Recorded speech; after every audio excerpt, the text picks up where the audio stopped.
Hi hello welcome ಸ್ನೇಹಿತರೆ, mystery box ಚಾನೆಲ್ಗೆ ನಿಮ್ಮೆಲ್ಲರಿಗೂ ಪ್ರೀತಿಯ ಸ್ವಾಗತ. ಇವತ್ತಿನ ಈ ವ್ಲಾಗ್ನಲ್ಲಿ ನಾನು ನಿಮಗೆ ಬೆಂಗಳೂರಿಂದ 157 ಕಿಲೋಮೀಟರ್ ದೂರದಲ್ಲಿರೋ ಒಂದು ಜಾಗಕ್ಕೆ ಕರ್ಕೊಂಡು ಹೋಗ್ತಾ ಇದ್ದೀನಿ. ಯಾವ ಜಾಗ ಅಂತ ಮುಂದೆ ವ್ಲಾಗಲ್ಲಿ ತಿಳಿಸ್ತೀನಿ. ಅದಕ್ಕಿಂತ ಮುಂಚೆ ಈ ಬೆಂಗಳೂರಿನ ಟ್ರಾಫಿಕ್ನ ತಪ್ಪಿಸ್ಕೊಳ್ಬೇಕು ಅಂತ ಬೆಳಗ್ಗೆನೇ ಹೊರಟ್ವಿ ಸ್ನೇಹಿತರೆ. ಬೆಳಗ್ಗೆನೇ ಹೊರಟಾಗ ತುಂಬಾ ಹಸುವಾಯಿತು. ಮಧ್ಯದಲ್ಲಿ ನಾವು ಪಿಟ್ ಸ್ಟಾಪ್ ಮಾಡಿದ್ದು ಶಿವಳ್ಳಿ ರೆಸ್ಟೋರೆಂಟಲ್ಲಿ. ಈಗ ನೀವು ನೋಡ್ತಾ ಇರ್ಬೋದು, ವರ್ಲ್ಡ್ ಫೇಮಸ್ ಶಿವಳ್ಳಿ ರೆಸ್ಟೋರೆಂಟ್ ಹತ್ರ ಬ್ರೇಕ್ಫಾಸ್ಟ್ಗಂತ ನಿಲ್ಲಿಸಿದ್ವಿ. ತುಂಬಾ ರಶ್ ಇತ್ತು ಸ್ನೇಹಿತರೆ. ಆದರೂ ಬಿಸಿ ಬಿಸಿ ಮಸಾಲೆ ದೋಸೆ, ಬಿಸಿ ಬಿಸಿ ಬಿಸಿಬೇಳೆಭಾತ್ ತಿನ್ನೋಕ್ಕೆ ಕಾದರೂ ಪರವಾಗಿಲ್ಲ ಅಂತ ನಾವೆಲ್ಲ ವೆಯ್ಟ್ ಮಾಡಿದ್ವಿ. ಕೊನೆಗೂ ಬಿಸಿಬೇಳೆಭಾತ್ ಬಂತು, ಇಡ್ಲಿ ಬಂತು, ಮಸಾಲೆ ದೋಸೆ ಬಂತು. ಅದ್ಭುತವಾದ ರುಚಿಯಾದ ಆಹಾರನ ಬೆಳಗ್ಗೆ ಹೊಟ್ಟೆ ತುಂಬ ತಿಂದು ಇನ್ನೇನು ಸಾಗುತ್ತಾ ದೂರ ದೂರ ಅಂತ ಮುಂದೆ ಹೊರಡ್ತಾ ಇದ್ದೀವಿ. ಅದಕ್ಕಿಂತ ಮುಂಚೆ ಹೇಗಿತ್ತು ಮಸಾಲೆ ದೋಸೆ ಅಂತ ಇಲ್ಲೆಲ್ಲ ನೋಡ್ಕೊಂಬಿಡಿ. ತುಂಬಾ ಫೇಮಸ್. ನೀವು ಏನಾದರೂ ಆ ರೆಸ್ಟೋರೆಂಟ್ಗೆ ಹೋದರೆ ಮಸ್ಟ್ ಟ್ರೈ ಬಿಸಿಬೇಳೆಭಾತ್ ಮತ್ತು ಮಸಾಲೆ ದೋಸೆ ಅಂತ ಹೇಳ್ತೀನಿ. ಸೊ ಈಗ ಭರ್ಜರಿಯಾಗಿ ಬ್ರೇಕ್ಫಾಸ್ಟ್ ಮಾಡಿದ್ದಾಯಿತು, ನಡೀರಿ ಮುಂದೆ ಹೋಗೋಣ. ಸೊ ಸಾಗುತ್ತಾ ದೂರ ದೂರ ಅಂತ ಈ ಹಸಿರಿನ ನಡುವೆ ಹೋಗ್ತಾ ಇರಬೇಕಾದ್ರೆ ಎಷ್ಟೊಂದು ಆನಂದ ಆಯಿತು ಗೊತ್ತಾ ಸ್ನೇಹಿತರೆ. ಬೆಂಗಳೂರಿನಲ್ಲಿ ಬರೀ ಧೂಳು, ಗಾಡಿ ಸೌಂಡು, ಹಾರ್ನು ಎಲ್ಲ ಕೇಳಿಸ್ಕೊಂಡು ಅಪರೂಪಕ್ಕೆ ಈ ಥರ ಹಸಿರು ಮತ್ತು ಶಾಂತಿಯನ್ನು ಅನುಭವಿಸ್ತಾ ಹೋಗ್ತಾ ಇರೋದು ಒಂಥರನೇ ಅದ್ಭುತವಾದ ಅನುಭವ ಅಂತ ಹೇಳ್ತಾ ಇದ್ದೀನಿ. ನಾವು ಹೊರಟಿರೋದು ಬೆಂಗಳೂರಿಂದ 157 ಕಿಲೋಮೀಟರ್ ದೂರದಲ್ಲಿರುವ ಮೇಲ್ಕೋಟೆ ಅನ್ನೋ ಜಾಗಕ್ಕೆ. ನೋಡಿ, ಮಾತಾಡ್ತಾ ಮಾತಾಡ್ತಾ ಬಂದೇ ಬಿಡ್ತು.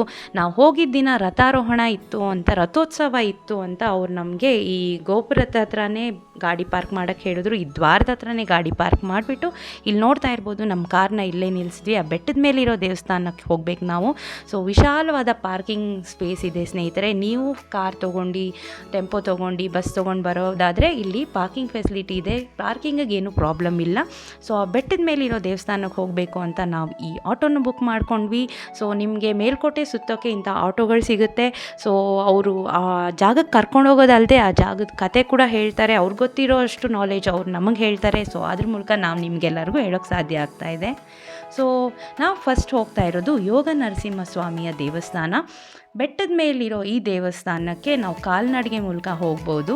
ಸೊ ಚಿಕ್ಕ ಮಕ್ಕಳಿಂದ ವಯಸ್ಸಾಗಿರೋರು ಕೂಡ ಹತ್ಬೋದು. ಮೆಟ್ಲು ಸ್ವಲ್ಪ ಸ್ಟೀಪ್ ಅನಿಸುತ್ತೆ ಸ್ನೇಹಿತರೆ, ಆದರೆ ಹಳೇ ಕಾಲದ ದೇವಸ್ಥಾನ ಆಗಿರೋದ್ರಿಂದ ಅಂಥದ್ದೇನೂ ಪ್ರಾಬ್ಲಮ್ ಇಲ್ಲ. ನಿಧಾನಕ್ಕೆ ರೇಲಿಂಗ್ಸ್ ಎಲ್ಲ ಇಟ್ಟಿದ್ದಾರೆ. ಸೊ ಆರಾಮಾಗಿ ರೇಲಿಂಗ್ಸ್ ಇಟ್ಕೊಂಡು ವಯಸ್ಸಾದವರು ಹತ್ಬೋದು.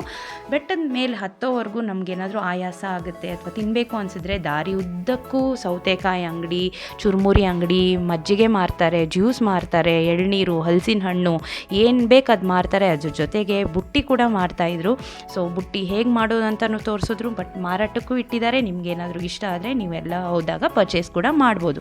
ಬೆಟ್ಟ ಹತ್ತ ಹತ್ತ ಹತ್ತ ಸುಸ್ತು ಅನ್ನೋದು ಒಂದು ಕಡೆ ಆದರೆ, ನಮಗೆ ಸಾಥ್ ಕೊಡೋಕ್ಕೆ ಈ ಮಂಗಗಳು ಕೂಡ ನಮ್ಮ ಜೊತೆ ಹತ್ತಾ ಇದ್ವು. ಸೊ ನಾವು ಕೊಟ್ಟಿದ್ದು ಬಾಳೆಹಣ್ಣು ತಿನ್ಕೊಂಡು ನಮ್ಮ ಜೊತೆ ಮಜಾ ಮಾಡಿಕೊಂಡು ಅವುಗಳು ಬೆಟ್ಟ ಹತ್ತಾ ಇದ್ವು. ಸೊ ಬೆಟ್ಟ ಹತ್ತೋದು ಕಷ್ಟ ಅಂತ ಅನಿಸಿದ್ರು ಬೆಟ್ಟದ ತುದೀರ್ ಹೋದಾಗ ಒಂದು ವ್ಯೂ ಕಾಣಿಸುತ್ತೆ ನಿಮ್ಗೆ. ಇಡೀ ಊರು ಕಾಣುತ್ತೆ, ಕಲ್ಯಾಣಿ ಕಾಣುತ್ತೆ. ಆ ಒಂದು ಅದ್ಭುತ ನೋಟ ನೋಡಿದಾಗ ನಮಗೆಲ್ಲ ಆಗಿರೋ ಆಯಾಸ ಎಲ್ಲ ನಾವು ಮರ್ತೋಗ್ತೀವಿ. ಸೊ ನಾವು ಹೋಗಿರೋದು ವೀಕೆಂಡ್ ಆಗಿರೋದ್ರಿಂದ ಬಹಳಷ್ಟು ಜನ ಇದ್ದರು. ನೀವು ಇಲ್ಲಿ ನೋಡ್ತಾ ಇರ್ಬೋದು, ಹತ್ತ ಹತ್ತ ಹತ್ತ ನಮಗೆ ಒಂಥರ ವ್ಯೂ ಅಪ್ಗ್ರೇಡ್ ಆಗ್ತಾ ಹೋಗುತ್ತೆ. ಸೊ ಈಗ ಕಲ್ಯಾಣಿಯ ಕಾಲ್ಭಾಗ ಕಾಣ್ತಾ ಇದೆ. ಇನ್ನು ಹತ್ತ ಹತ್ತ ಹತ್ತ ನೋಡ್ಬೋದು ನೀವು ಕಲ್ಯಾಣಿ, ಪೂರ್ತಿ ಕಲ್ಯಾಣಿ ಊರೆಲ್ಲ ಕಾಣುತ್ತೆ. ಚಿಕ್ಕ ಚಿಕ್ಕ ಮಕ್ಕಳು ಕೂಡ ಉತ್ಸಾಹದಿಂದ ಹತ್ತಾ ಇದ್ರು. ಸೊ ಕೃಷ್ಣನ ನಾಮ ಭಜನೆಯನ್ನು ಮಾಡ್ತಾ ಗೋವಿಂದ ಗೋವಿಂದ ಅಂತ ಹತ್ತಾ ಇದ್ರು. ಸೊ ಕೆಲವರು ಇಲ್ಲಿ ಶಾಪಿಂಗ್ ಮಾಡ್ತಾಯಿದ್ರು, ಕೆಲವರು ಅಲ್ಲಿ ಕೂತ್ಕೊಂಡು ಮಾತಾಡ್ತಾಯಿದ್ರು. ಸೊ ಎಲ್ಲ ಎಂಜಾಯ್ ಮಾಡಿಕೊಂಡು ಹತ್ತಾಯಿದ್ರು. ಸೊ ಒಂದೇ ಒಂದು ಈ ಥರ ಸ್ಥಳಗಳು ಹೋದಾಗ ಸ್ನೇಹಿತರೆ, ನಾವು ಶುಚಿತ್ವವನ್ನು ಕಾಪಾಡೋದು ನಮ್ಮೆಲ್ಲರ ಕರ್ತವ್ಯ ಆಗುತ್ತೆ. ಆಯಾಸ ಆಗಿದೆ ಅಂತ ನೀರು ಬಾಟ್ಲ್ ತೊಗೋತಾರೆ, ನೀರು ಕುಡಿತಾರೆ, ಆ ಖಾಲಿ ಬಾಟ್ಲನ್ನ ಅಲ್ಲೇ ಬಿಸಾಡ್ತಾರೆ. ಸೊ ಈ ಥರ ಮಾಡಿದಾಗ ನಮ್ಮ ಪರಿಸರ ಅಥವಾ ನಮ್ಮ ವಾತಾವರಣ ಅಥವಾ ನಮ್ಮ ದೇವಸ್ಥಾನವನ್ನು ನಾವೇ ಹಾಳು ಮಾಡ್ದಂಗೆ ಆಗುತ್ತೆ. ಸೊ ಒಂದು ಈ ಥರ ಜಾಗಕ್ಕೆ ಹೋದಾಗ ನಾವು ಜ್ಞಾಪಕದಲ್ಲಿ ಇಟ್ಕೋಬೇಕಾಗಿರೋದು, ನಮ್ಮ ಶುಚಿತ್ವವನ್ನು ಕಾಪಾಡಿ ಸ್ವಚ್ಛತೆಯನ್ನು ಕಾಪಾಡ್ಕೋಬೇಕಾಗುತ್ತೆ. ಅಲ್ಲಲ್ಲಿ ಡಸ್ಟ್ಬಿನ್ ಫೆಸಿಲಿಟಿಗಳಿರುತ್ತೆ. ದಯವಿಟ್ಟು ಎಲ್ಲರೂ ಪ್ಲಾಸ್ಟಿಕ್ ಬಳಸಬೇಡಿ. ಬಳಸ್ತಾ ಇದ್ರು ಅಲ್ಲೆಲ್ಲ ಡಸ್ಟ್ಬಿನ್ಗಳಿದೆ, ಅದರಲ್ಲೇ ಹಾಕಿ ಅಂತ ಹೇಳ್ತೀನಿ. ಸೊ ಇಲ್ಲಿ ನೋಡ್ತಾ ಇರ್ಬೋದು, ಸೊ ಮಂಗನಿಂದ ಮಾನವ ಅಂತಾರಲ್ವ. ಸೊ ಮಂಗಣ್ಣನೂ ನಮ್ಮ ಜೊತೆ ಹತ್ತ ಹತ್ತ ಬಾಳೆಹಣ್ಣು ತಿನ್ಕೊಂಡು ಮಜಾ ಮಾಡ್ಕೊಂಡು ಹತ್ತಾಯಿತು. ಇಲ್ಲಿ ನೋಡಿ, ಬೆಟ್ಟದ ತುದಿಗೆ ಬಂದಾಗ ನಮಗೆ ಪೂರ್ತಿ ಕಲ್ಯಾಣಿ ಕಾಣುತ್ತೆ. ಇನ್ನೇನು ದೇವಸ್ಥಾನದಿಂದ ಸ್ವಲ್ಪನೇ ದೂರದಲ್ಲಿ ನಾವಿದ್ದೀವಿ ಅನ್ನೋವಾಗ ಈ ವ್ಯೂ ನಮಗೆ ಕಾಣುತ್ತೆ. ನೋಡ್ತಾ ಇರ್ಬೋದು ನೀವು. ಅದ್ಭುತವಾದ ಜಾಗ ಸ್ನೇಹಿತರೆ. ಒನ್ ಡೇ ಔಟಿಂಗ್ ಬೆಂಗಳೂರಿಂದ ಯಾರಾದರೂ ಪ್ಲ್ಯಾನ್ ಮಾಡ್ತಾಯಿದ್ರೆ ಇಂಥ ಕಡೆ ಹೋಗಿ ಅದ್ಭುತವಾದ ಜಾಗಗಳಿದೆ, ಎಕ್ಸ್ಪ್ಲೋರ್ ಮಾಡಿ ಅಂತ ಹೇಳ್ತೀನಿ. ಸೊ ಅಲ್ಲಿ ನೀವು ನೋಡ್ತಾ ಇರ್ಬೋದು ರೇಲಿಂಗ್ಸ್ಗಳು ಈ ಥರ ಇದೆ. ಸೊ ಇಟ್ಕೊಂಡು ಹತ್ಕೋಬೋದು ವಯಸ್ಸಾದವರು. ಇಲ್ಲಿ ಬಂದುಬಿಟ್ವಿ ನಾವು ಮುಖ್ಯ ದ್ವಾರದ ಹತ್ರ ಬಂದ್ವಿ. ಒಳಗೆ ಫೋಟೋ ಎಲ್ಲ ತೆಗೆಯೋ ಹಾಗಿರಲಿಲ್ಲ, ಆದ್ದರಿಂದ ನಾನು ದೇವರ ಫೋಟೋವನ್ನು ಹಾಕ್ತಾಯಿದ್ದೀನಿ. ಇದು ಯೋಗ ನರಸಿಂಹ ದೇವರ ಫೋಟೋ. ನಂತರ ಅಲ್ಲಿ ನಾವು ದೇವ್ರ ದರ್ಶನ ಎಲ್ಲ ಆಗಿ ಬೆಟ್ಟದಿಂದ ಇಳಿದು ಬಂದಾಗ ಸತ್ಯನಾರಾಯಣ ದೇವರ ದೇವಸ್ಥಾನವಿತ್ತು. ದೇವ್ರ ದರ್ಶನ ಮಾಡಿ ಅಲ್ಲೊಂದು ಅದ್ಭುತವಾದ ದೊಡ್ಡ ಕಲ್ಯಾಣಿ ಇದೆ ಸ್ನೇಹಿತರೆ. ನಾವು ಬೆಟ್ಟದ ಮೇಲಿಂದ ನೋಡ್ತಾ ಇದ್ವಲ್ಲ, ಅದೇ ಕಲ್ಯಾಣಿ ಇದು. ತುಂಬ ಸ್ವಚ್ಛವಾಗಿ ಮೇಂಟೈನ್ ಮಾಡಿದ್ದಾರೆ, ತುಂಬ ಚೆನ್ನಾಗಿದೆ, ವಿಶಾಲವಾಗಿದೆ.